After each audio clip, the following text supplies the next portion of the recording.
बिस्मिल्लाहिर्रहमानिर्रहीम। आज हम करेंगे क्लास 9 चैप्टर 4 4.1। क्वेश्चन नंबर 1 हमारे पास है, तस्दीक करनी है हमने। टोटल इसके 6 पार्ट हैं। स्टार्ट करते हैं। पहला सवाल मेरे पास है 6x + 12। इस तरह के सवालों को हल करने के लिए सबसे पहले ये देखते हैं कि इनमें कोई चीज़ कॉमन तो नहीं आ रही। कॉमन क्या होता है? कॉमन वो होता है कि जितने भी आपको टर्म दी गई हो उनमें जो चीज़ सेम होती है वो कॉमन होता है। या हम ये भी कह सकते हैं कॉमन वो होता है जो मल्टीप्लाई का रेसिप्रोकल होता है, उल्ट होता है। फॉर एग्जांपल मेरे पास यहाँ पे 2x + 2 है, तो इनमें कॉमन लूँगा 2, क्योंकि दोनों में सेम है। यहाँ x आ जाएगा और यहाँ मेरे पास 2 × 2 आ जाएगा। मैंने बोला है कि ये मल्टीप्लाई का रेसिप्रोकल होता है, यानी कि कॉमन हमेशा उलट होता है ज़रब करने का। जब इसे ज़रब देंगे दोबारा फिर वही आ जाएगा। इस तरह ये सवाल मेरे पास है 6x + 12 है, इनमें कॉमन मेरे पास आ रहा है 6 और इधर हमारे पास 12 है, दोनों में कॉमन आ रहा है 6। यहाँ बचेगा x प्लस 6 का टेबल पढ़ेंगे 12 आ जाए, तो 6 2 12। अब जब इसे ज़रब देंगे फिर हमारे पास वही आ जाएगा 6x और 6 को मल्टीप्लाई करेंगे 2 के साथ, तो हमारे पास 6 2 12 भी आ जाएगा। ये इसका आंसर है। क्वेश्चन नंबर 1 का दूसरा पार्ट मेरे पास है, इनमें कॉमन देखे क्या आ रहा है। यहाँ पे 15 है, यहाँ पे 20 है, यानी कि 15 और 20 है, तो दोनों में कॉमन आ रहा है 5, क्योंकि 5 15 के टेबल में भी आ जाता है और 20 के टेबल में भी। तो यहाँ पे कॉमन आएगा 5y, दोनों में y भी कॉमन है। 5 3 15, यहाँ पे 2y था 1 रह गया, प्लस यहाँ पे 20 है, 5 4 20, यहाँ पे 1y है तो खत्म हो जाएगा, यहाँ पे सिर्फ 4 आ जाएगा। ये इसका आंसर है। पार्ट नंबर 3 देखें, बिल्कुल सेम ऐसे ही है। इनमें कॉमन क्या आ रहा है? 12 3 के टेबल में भी आता है और 3 वह वो 1 के टेबल में आ जाएगा। इनमें कॉमन आएगा -3, साथ x भी है तो x कॉमन आ गया। टेबल पढ़ेंगे 12 आ जाए 3 4 12, x यहाँ पे 2 है, यहाँ पे 1 रह जाएगा, माइनस माइनस प्लस हो गया, 3 भी बाहर आ गया और यहाँ से x भी बाहर आ गया, यहाँ पे 1 रह गया। ये इसका आंसर। पार्ट नंबर 4 देखें आप, इनमें कॉमन क्या आ रहा है?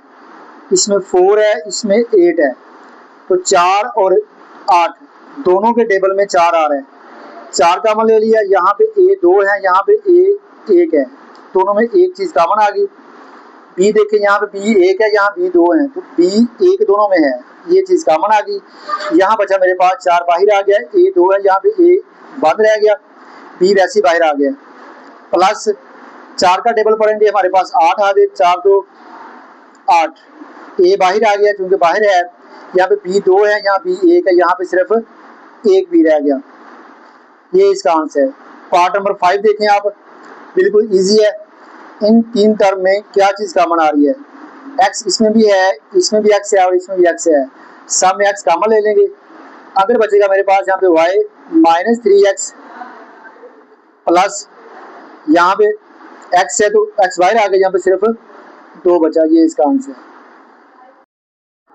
क्वेश्चन नंबर 1 का पार्ट नंबर 6 देखिए आप, 3a² - 9ab² + 15ab। देखिए इनमें कोई चीज़ कॉमन आ रही है, 3 9 15। 3 के टेबल में 3 भी आता है, 3 × 3, 3 के टेबल में 9 भी आता है, 3 3 9, और 3 के टेबल में 15 भी आता है, 3 5 15 के 3 5 15। अब इनमें कॉमन मेरे पास आ रहा है 3, सब में यहाँ से कॉमन लिया 3। साथ देखें आप, यहाँ पे a है स्क्वायर, यहाँ भी a है और यहाँ भी a है, तो तीनों में कॉमन आ गया a। b इसमें भी है, इसमें 2 है, इसमें b भी है, एक b सब में है, b कॉमन ले लिया। यहाँ बचा हमारे पास 3 बाहर आ गया, a 2 थे, एक बाहर आ गया, बाकी यहाँ पे एक a रह गया, b 1 है वो b बाहर आ गया, माइनस 3 का टेबल पढ़ेंगे कि 9 आ जाए, 3 3 9, a इसका बाहर आ गया, b 2 है, यहाँ पे एक बाहर है, यहाँ बाकी एक b रह गया, प्लस 3 का टेबल पढ़ेंगे 15 आ जाए, 3 5 15, a बाहर आ जाएगा और इसका b बाहर आ जाएगा। ये इसका आंसर है। पहला सवाल मुकम्मल हो गया। क्वेश्चन नंबर 2 करेंगे। लिखा हुआ हमारे पास, तज्जीह कीजिए। इसके टोटल 4 पार्ट है। पहला सवाल सॉल्व करते हैं। 5x + 15, 5x + 15।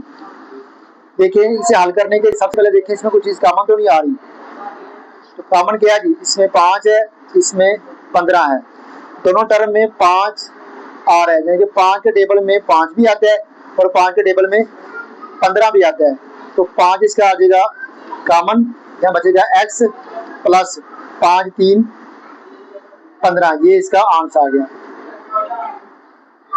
दूसरा पार्ट देखें इसका आप, x square plus 4x plus 3, इस तरह के क्वेश्चन को कहते हैं हम स्टैंडर्ड मुसावात, यानी कि मेयारी मुसावात।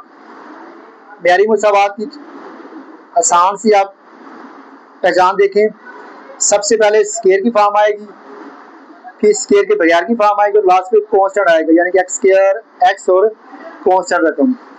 इस तरह के सवालों को हल करने के लिए हमारे पास इसका एक चैन मेथड होता है। वो क्या होता है कि लास्ट वाली टर्म को हमेशा पहले कोफिशिएंट के साथ मल्टीप्लाई करेंगे।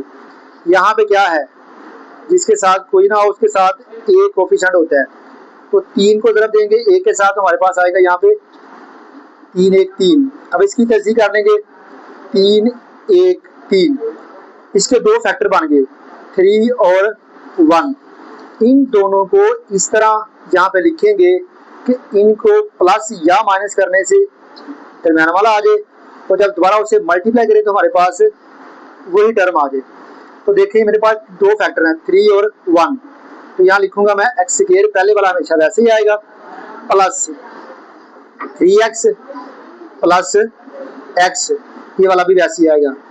याद रखिए पहली टर्म और आखिरी टर्म वैसे ही आती है, बस जो दरमियान में होता है उससे आपने चेंज करना होता है। इन दो फैक्टर के साथ लिखना ऐसे है कि प्लस या माइनस करने से दोबारा ये बन जाए, और जब इनको दोबारा मल्टीप्लाई करें तो हमारे पास यही आ गया। देखिए अब 3 में 1 जमा किया तो 4 भी आ गया, और 3 1 था 3 भी आ गया, यानी 3 1 3 भी आ गया।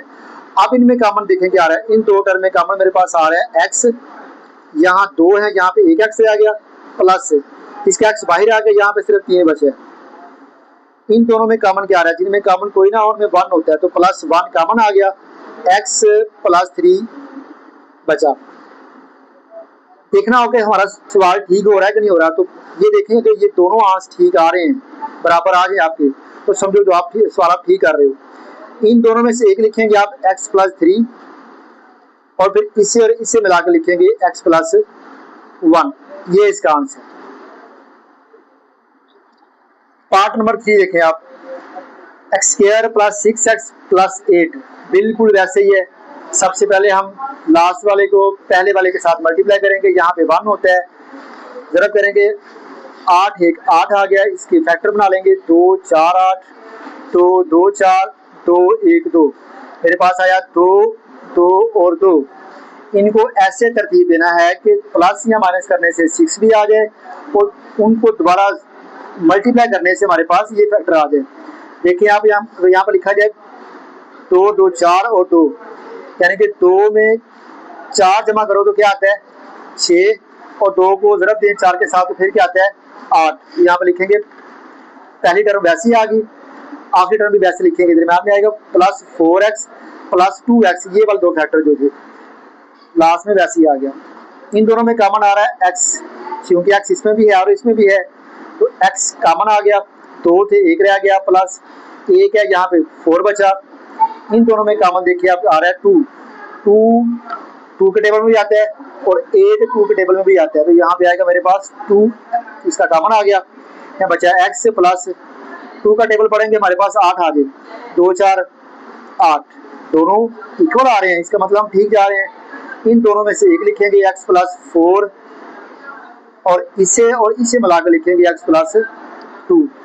ये हमारा सवाल भी कंप्लीट हो गया, बाकी इंशाल्लाह हम कल करेंगे। नंबर 4, क्वेश्चन नंबर 2 का तस्दीक करनी है आपने। देखें यहाँ पे 4 आ रहा है, इसका कोफिशिएंट 1 है, जरूरत करें आप 4 को 1 के साथ, 4 1 4, इसके फैक्टर बनाए आप 2 2 4 2 1 2, 2 आया और 2। इन दोनों को ऐसे लिखना है कि प्लस माइनस करने से आपके पास ये वाला आ गए, और मल्टीप्लाई करने से दोबारा आपके पास ये आ गए। तो देखिए जरा, x square plus 2x plus 2x plus 4। याद रखें बेटा, पहले वाला और लास्ट वाला वैसे ही आता है, पहला और लास्ट वैसे ही आएगा। जो फैक्टर हम बनाते हैं वो दरम्यान में लिखेंगे और ऐसे लिखेंगे कि प्लस माइनस करने से ये आ जाए और उनको मल्टीप्लाई करने से दोबारा फिर वही फैक्टर हमारे पास आ जाए।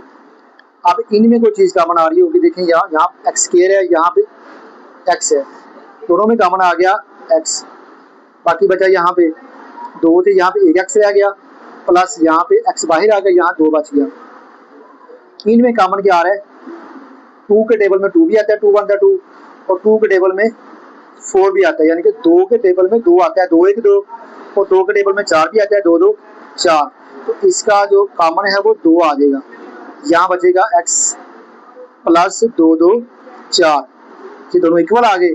मीन हम ठीक जा रहे हैं, इन दोनों में से एक लिखेंगे x प्लस 2 और इसे मिला के लिख देंगे x प्लस 2।